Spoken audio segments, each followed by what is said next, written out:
Good evening, all, and welcome. I hope you're ready for the sweet embrace of the night, because it's time to get comfortable and let the darkness take control. My parents separated when I was in my mother's womb. When I was a kid, around 6 or 7 years old, we lived in a small house with a loft. It was in that loft that my mum, my sister and I slept. Below the loft there was another bed, where my aunt and uncle sometimes slept. But this would only happen when my mother would have to go to work, and they'd sleep over to take care of my sister and I. One night, I woke up, seeing myself sleeping. I was floating above my sleeping body. Despite the strangeness of the experience, I wasn't scared. I flew higher and saw my mum and sister. I flew around the house and saw my aunt and uncle. I then awoke in the same position I had seen myself.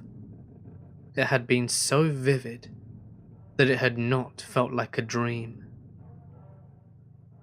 Fast forward to 2009, and I was working as a software engineer. I had moved to a different house to be closer to my work. One time, I was reading a thread in a forum dedicated to paranormal stories, when I chanced upon a similar story to what had happened to me as a child. The memory of my experience re-energized. I was gripped by the need to find out more. I researched further and learned that what I had experienced was called astral projection, or OBE, an out-of-body experience. I want to experience it again, so I looked for ways someone can learn to do it consciously. Back when I was a kid, it had been an unconsciously triggered experience. As clearly as I could remember it, I had not willed it to happen. But now, I wanted to will it, and I wanted to control the experience. One post suggested that I should try going to the New Age section of a bookstore and try looking there. I went to a local bookstore and found a book that teaches OBE step by step. I bought the book, and because of my excitement, started reading it on the bus home. With the book as my guide, I started training. I meditated to strengthen my chakra points and worked towards manipulating my own energy. I did this in my room for 15 minutes to an hour each day, and after a week or two, I could feel that there was a difference in my perception. I had become more sensitive to the sounds around me, and sometimes had goosebumps out of nowhere, almost like I were becoming more in tune to an unseen energy. Despite this, I was as of yet unable to trigger an out-of-body experience. I kept practicing. According to the book, it could take weeks, months, or several years to achieve what I desired. At the time, I woke up each morning at 4 AM, so as to give me enough time to get ready for work and leave the house by 5, so that I could avoid the inevitable morning traffic. On the 3rd week of my training, I started waking up even earlier. I did not even look at the time, but I knew it was definitely before 4 AM, as my alarm had not yet sounded. Every time I did this, I would feel that someone was watching me. Glancing around the room dimly lit by a light outside my window, I would see no one, and nothing. I was alone but felt otherwise. This happened many times. One night I woke up with the usual feeling of being watched. This time, however, I did not look around me, but instead decided to roll over to change sides. As I did this, I saw someone at the foot of my bed, a dark, shadowy figure, looking at me. In an instant, I was unable to move my body. I was sweating profusely and felt like my head was going to explode. I tried to call for help, but no sound was coming out of me. At that moment, I remembered something that I had read in the book. It said that whenever you are paralyzed, you should try to move at least one finger. The theory was to start from something small to release your whole body. I tried moving the fingers on one of my hands, but not a single one moved. Next, I tried to move my right foot, concentrating on a single toe. With a great amount of effort, I was able to move it. And after that, I was able to move my entire body and finished rolling over. I was still sweating and could not speak due to the exhaustion. The image of the shadow figure burned into the space behind my eyes. It took a lot of courage, but I managed to look at the foot of my bed again. It was gone. A great relief washed over me. I felt so tired that I quickly fell back asleep. I don't know if minutes or hours passed, but I heard my alarm clock. I hurriedly took a shower, put on my clothes, and got myself out of the room as fast as I could. I didn't even bother looking at the mirror to fix my hair.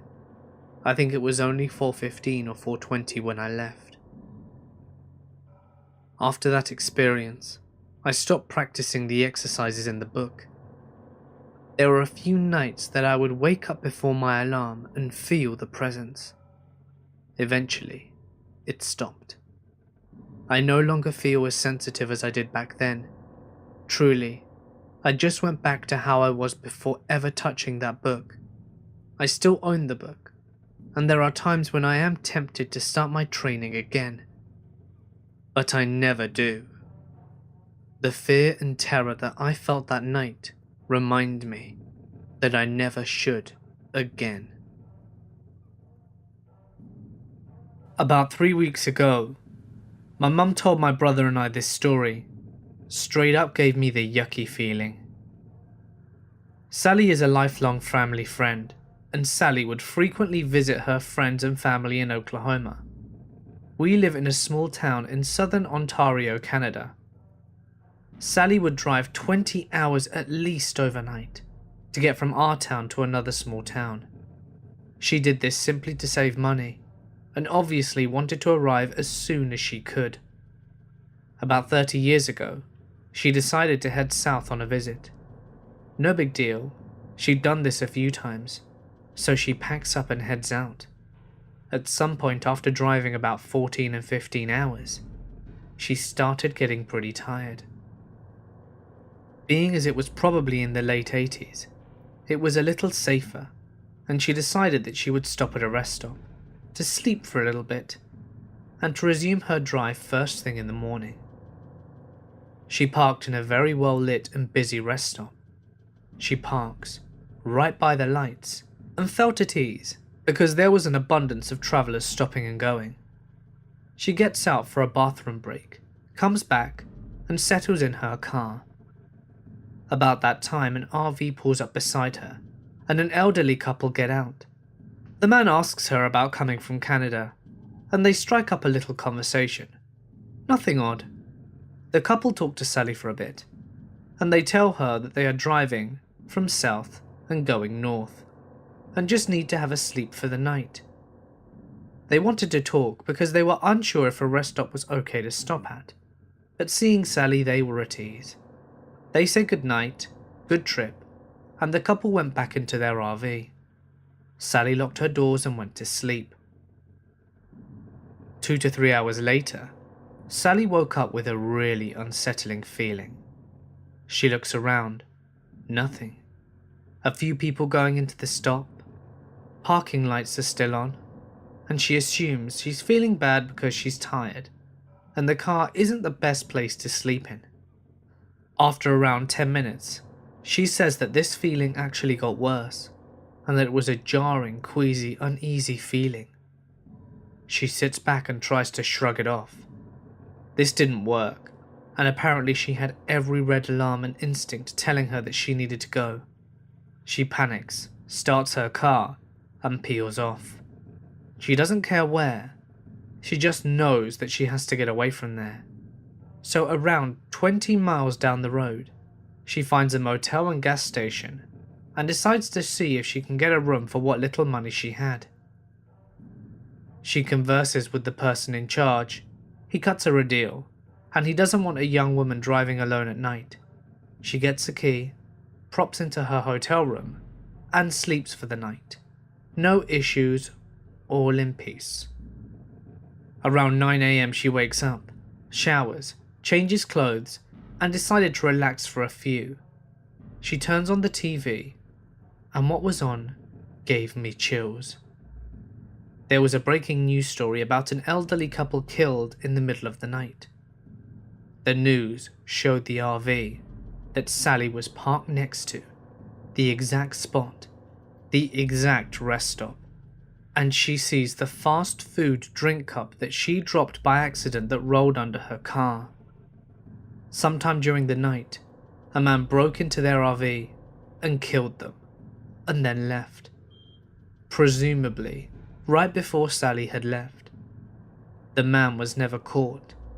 Sally since then stopped at hotels for the night and avoided rest stops. I was on vacation with my sister and my parents. We stopped in a southern state at a motel for the night. Our first room had weird dents in the door and no lock, so my parents requested a different room. The guy working there seemed annoyed, but did move us, told us about the mall down the road, and mentioned that it's close enough that my sister and I could walk without dragging my parents out. It's a little odd to say, but he was right. It's super close. So of course we beg our parents to let us go. They agree, since it was daylight out and we were both around 15.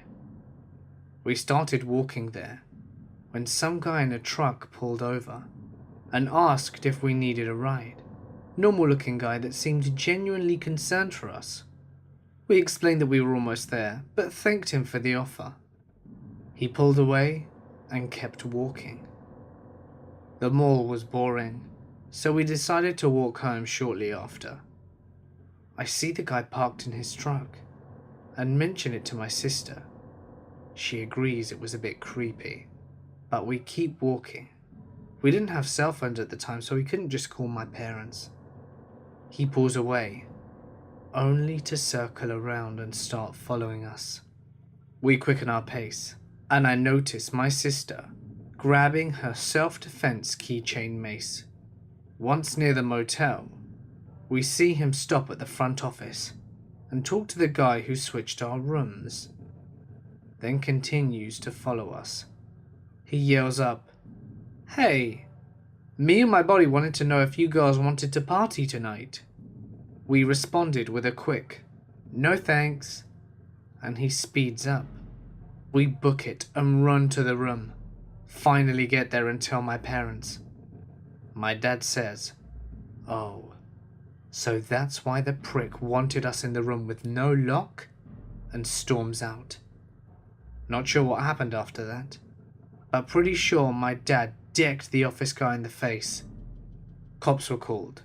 Office guy and truck guy were arrested for human trafficking. So when I was about 12 or so, I was friends with this girl, Becky. So Becky's mother was really sweet, and she understood that at the time, my home life wasn't ideal. So she would take me on trips out of town to go shopping.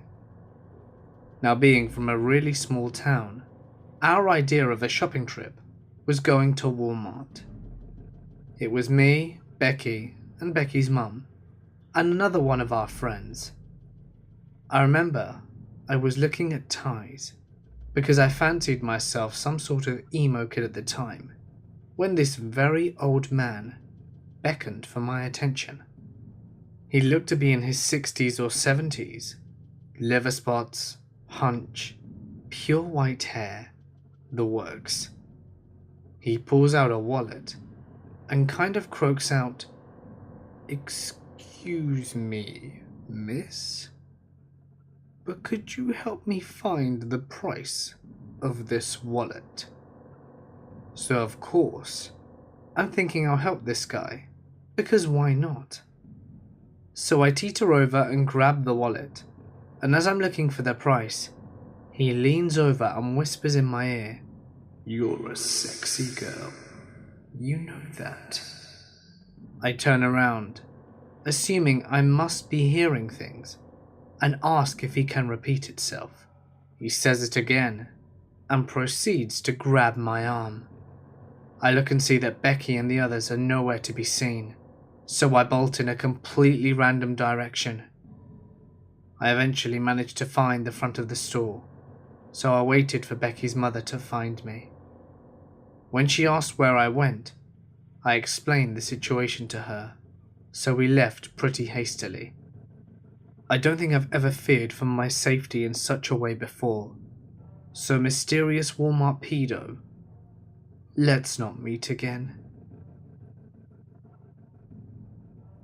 My best friend Logan and I were 20 years old when this took place. We were driving from Washington to California, and then to Mexico. It was pretty late at night, and I was in the passenger seat, asleep. I woke up to the sound of talking, and looked to see Logan muttering to himself. I asked him what he was doing, and he jumped and said he was embarrassed that I'd caught him. He didn't know what to say, and I just said, "Don't worry about it, it's nothing." I asked him if he wanted me to drive, and he said no, so I fell back asleep. I woke up a little while later and switched the playlist on my iPod. I looked at him, and he wasn't muttering anymore. I fell back asleep. The next time I woke up, the car was stopped. We were in a field, and Logan was gone. I, of course, flipped out and got out of the car. I could see the road we were driving on. Logan had driven off the road and into a field about 50 feet.